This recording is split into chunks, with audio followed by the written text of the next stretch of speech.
sözlerini bak görmeye geldim.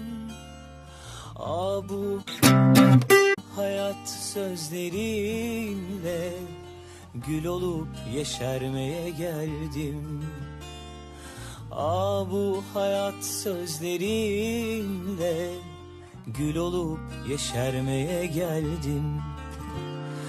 Ben aciz, ben yarım, sana tamam olmaya geldim.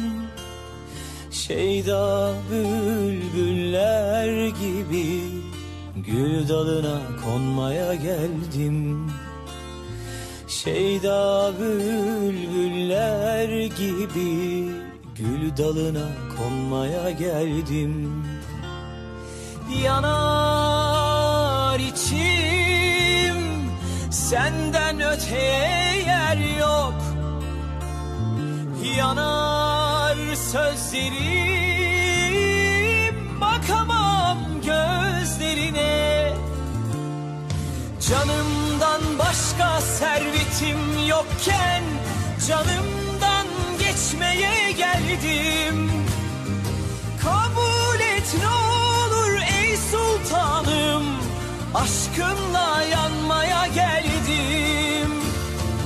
Canımdan başka servetim yokken canımdan geçmeye geldim. Kabul et ne olur ey sultanım, aşkınla yanmaya geldim.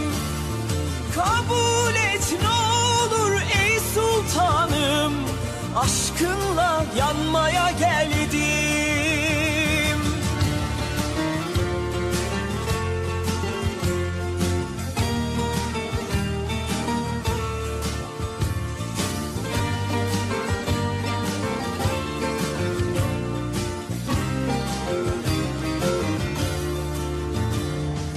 Canımdan başka servetim yokken canımdan geçmeye geldim. Kabul et ne olur ey sultanım, aşkınla yanmaya geldim. Kabul et ne olur ey sultanım, aşkınla yanmaya geldim.